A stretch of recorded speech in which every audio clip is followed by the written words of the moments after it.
یہ نیک مجالس، یہ میرے اکابر حضرات، ان کی نیک مجالس بڑی برکت ہوتی ہے۔ یہ ایک آدمی نہیں، یہ مسلسل، یہ بہاریں دین کی بہاریں، یہ مسلسل ہمارے اکابر حضرات، ہمارے شیوخ، ہمارے نیک اساتذہ کرام، ان کی محنتوں کا صدقہ ہے۔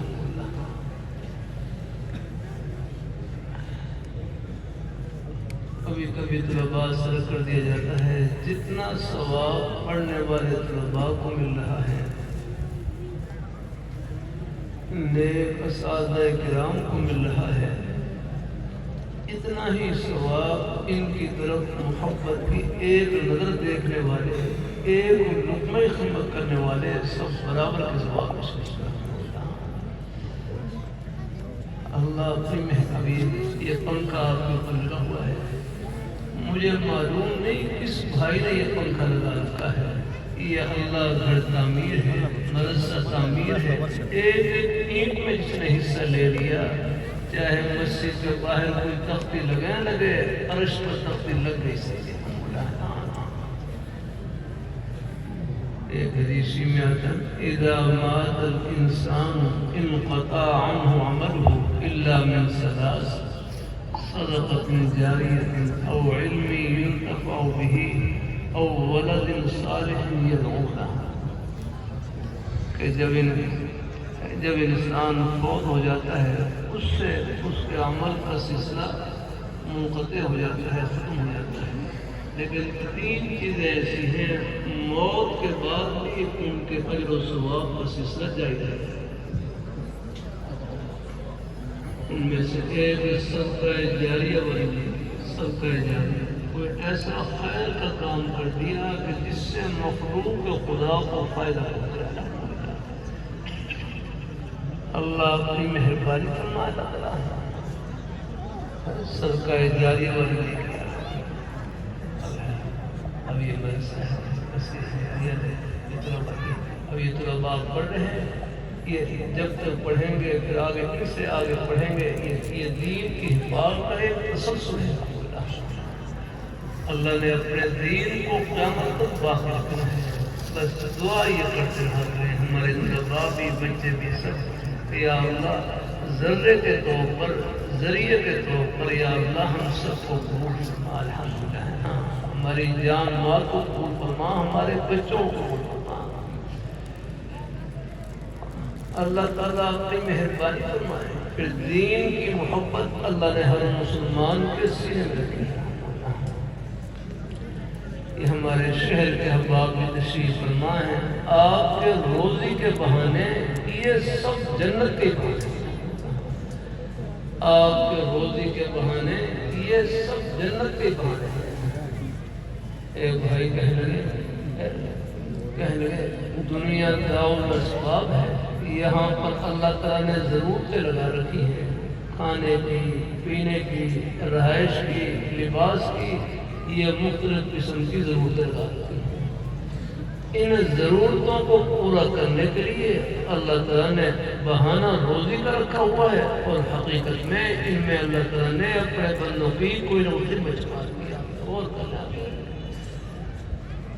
کہ دنیا داؤ الاسباب ہے، یہاں پر اللہ تعالیٰ نے ضرورتیں لگا رکھی ہیں، کھانے کی، پینے کی، رہائش کی، لباس کی، مختلف قسم کی ضرورتیں لگا رکھی ہیں۔ ان ضرورتوں کو پورا کرنے کے لیے اللہ تعالیٰ نے بہانہ روزی کا رکھا ہوا ہے، اور حقیقت میں اس میں اپنے بندوں کی کوئی نہ کوئی مجموعہ کیا۔ آپ دیکھیں اللہ اپنی مہربانی فرما رہا ہے۔ شریعت مطہرہ اللہ تعالیٰ کی رحمت کی چھتری کا نام ہے۔ اللہ اگر شریعت مطہرہ مسجد میں، مدرسے میں اللہ تعالیٰ کی رحمت کا سایہ بن کر کھڑی ہوئی ہے، تو اسی طرح دکان میں بھی، دفتر میں بھی، کھیتی باڑی میں بھی، ہمارے روزی کے بہانوں میں بھی اللہ تعالیٰ کی رحمت کا سایہ بن کر کھڑی ہوئی ہے۔ یاد رکھنا، شریعت مطہرہ یہ ہمارے دنیا کے کسی بھی جائز کام کو نہیں چھڑواتی، ہر جائز کام میں جنت کی راہ بناتی ہے۔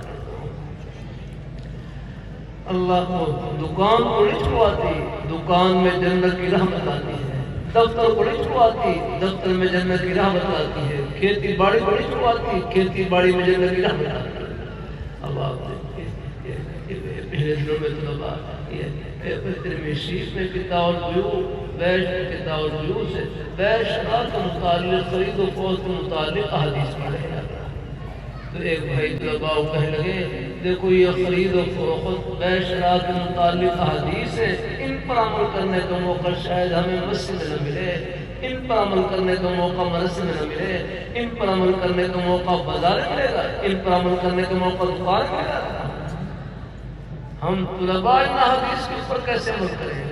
ہمارے لیے عمل کا طریقہ یہ ہے کہ ان احادیث کو، ان فرامین کو اپنے بزرگوں تک پہنچائیں، ان بھائیوں تک پہنچائیں جو جن کی دکان ہے، کھیتی باڑی ہے اور جو کاروبار کر رہے ہیں، ان تک آپ پہنچائیں تاکہ ان کا کاروبار جنت کا کاروبار بنے۔ عمل وہ کریں گے اور ثواب آپ کو ملے گا، ان کو ملے گا اور آپ کو ملے گا۔ تو حدیث شریف میں من دل علی خیر فہو کفاعلہ، جو کسی خیر کی بات پر، بھلائی کی بات پر رہنمائی کرے، جتنا ثواب عمل کرنے والے کو ملے گا اتنا ہی ثواب رہنمائی کرنے والے کو ملے گا۔ اللہ اپنی بارگاہ میں، آپ دنیا دار نہیں دیندار ہیں۔ یہاں ایک بھائی ہے جن کی دکان ہو، ایک بھائی بتا دے جن کی دکان ہو، ایک بھائی ہے، کوئی ایک بھائی کھڑا ہوتا ہے، کوئی ایک نوجوان سے ایک بھائی بتا دے جن کی دکان ہو۔ اچھا جزاک اللہ، کیا نام بھائی کا؟ بھائی عبدالولی، بھائی عبدالولی، آپ اپنی دکان کو جنت کی دکان بنائیں۔ اوہ انشاءاللہ، یہ نہیں کہ میرے کہنے کے بعد بنے گی، انشاءاللہ پہلے سے ہی اپنے بھائی کی دکان جنت کی دکان ہے، انشاءاللہ میرا مسئلہ انشاءاللہ۔ آپ اپنی دکان کو جنت کی دکان، اپنے دفتر کو جنت کا دفتر، اپنی کھیتی باڑی کو جنت کی کھیتی باڑی، اپنی ملازمت کو آخرت کی ملازمت۔ یہ روزی کا کوئی بھی بہانہ بس سچائی سے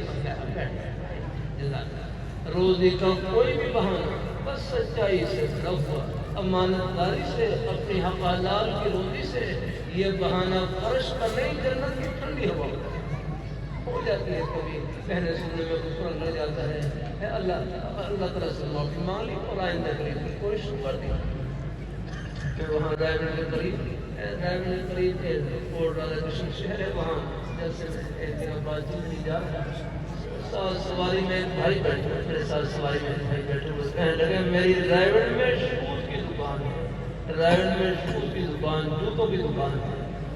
پھر خود ہی بتلانے لگے کہ میری دکان پر ایک گاہک آئے اور آ کر کہنے لگے مجھے چمڑے کا جوتا دے دو، گاہک کہنے لگے مجھے چمڑے کا جوتا دے دو۔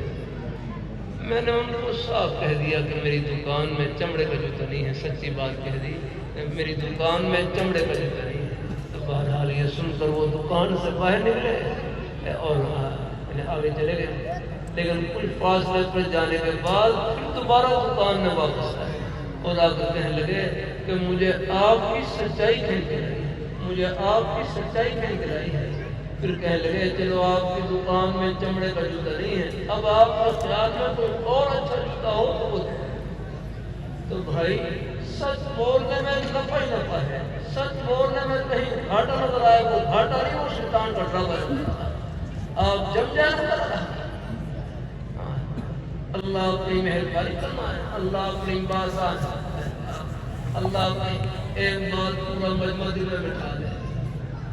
چند دن پہلے، 3-4 دن پہلے جائے مدنیہ، وہاں سبق کے بعد میں باہر نکلا، مسجد کے دروازے پر کھڑا ہوا،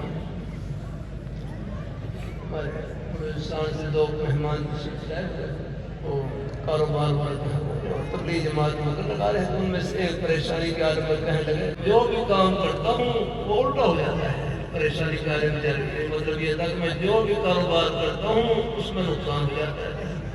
قریب ایک بھائی کھڑے اور کہنے لگے آپ کا الٹا بھی سیدھا ہے،